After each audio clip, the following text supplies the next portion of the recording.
गुजरात में बीजेपी और कांग्रेस के लिए क्यों जरूरी हुए नरेश पटेल। नरेश पटेल की पीएम मोदी से मुलाकात की खबर से बीजेपी में उत्साह। गुजरात में सबसे ज्यादा वोट पटेलों के, सत्ता में उनकी निर्णायक भूमिका। गुजरात में कांग्रेस की रणनीति सवालों के घेरे में है। पार्टी का प्रचार अभियान गति नहीं पकड़ रहा है, जबकि चुनाव सिर पर आ चुका है। संकेत इस बात के मिल रहे हैं कि 27 से 28 अक्टूबर को चुनाव आयोग गुजरात में चुनाव की तारीखों का ऐलान कर देगा। गुजरात में मतदान 2 चरण में होगा और 5 दिसंबर तक मतदान की प्रक्रिया पूरी हो जाएगी। मतगणना 8 दिसंबर को होनी है। गुजरात में अगर चुनाव 2 चरण में होता है तो दूसरा चरण 4 या 5 दिसंबर को होगा। इस समय राज्य में बीजेपी और आप का सबसे ज्यादा शोर दिखाई दे रहा है। ग्राउंड पर कांग्रेस भी प्रचार कर रही है, लेकिन उनके प्रचार में तेजी गायब है। कांग्रेस ने अशोक गहलोत को राजस्थान में ऑब्जर्वर बनाया गया था। गहलोत ने प्रचार के कमान अपनी सरकार के अधिकांश मंत्री लगा दिए थे। गहलोत सरकार के मंत्री रघु शर्मा को राजस्थान कांग्रेस का प्रभारी बनाया गया था।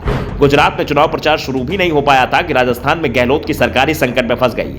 जिन लोगों को गुजरात में पार्टी प्रचार की अहम जिम्मेदारी सौंपी गई, उन्हें कांग्रेस ने कारण बताओ नोटिस जारी कर दिया। अभी तक इस मामले में कार्रवाई भी नहीं हुई है। 1 महीने से गुजरात में कांग्रेस का कैंपेन ठप सा पड़ गया है। सिर्फ लोकल नेताओं के भरोसे चुनाव प्रचार चल रहा है।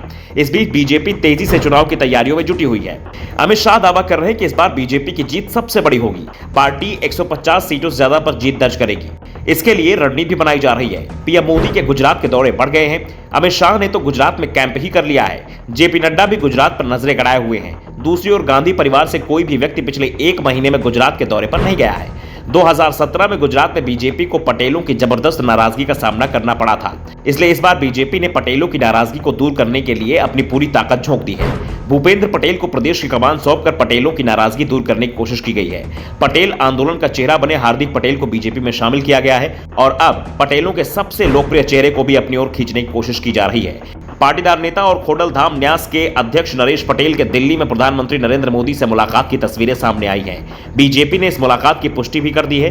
यह बैठक गुजरात में विधानसभा चुनाव से पहले हुई है। पार्टी के प्रदेश अध्यक्ष सीआर पाटिल का दावा है कि इस मुलाकात से बीजेपी की संभावनाएं और बेहतर हुई हैं। कुछ दिनों पहले नरेश पटेल ने राजनीति में जाने के संकेत भी दे दिए थे। दावा किया जा रहा था कि वो कांग्रेस या फिर आप में शामिल हो सकते हैं और जिस दल में वो शामिल होंगे उस दल की ओर से वो सीएम फेस भी बनाए जाएंगे। लेकिन बाद में नरेश पटेल ने किसी भी राजनीतिक दल में शामिल होने की संभावना से खुद ही इंकार कर दिया था।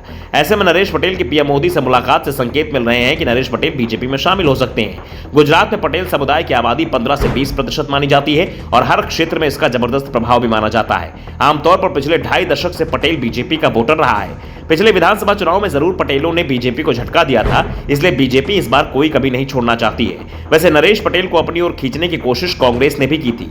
नरेश पटेल को आखिरी बार 28 सितंबर को कांग्रेस की रैली के दौरान खोडलधाम मंदिर में पार्टी के प्रदेश प्रमुख जगदीश ठाकुर, सांसद शक्ति सिंह गोयल और पार्टी के अन्य नेताओं से मिलते देखा गया था। लेकिन अब उनके पीएम मोदी से मिलने की खबरों ने कांग्रेस को करारा झटका दे दिया है।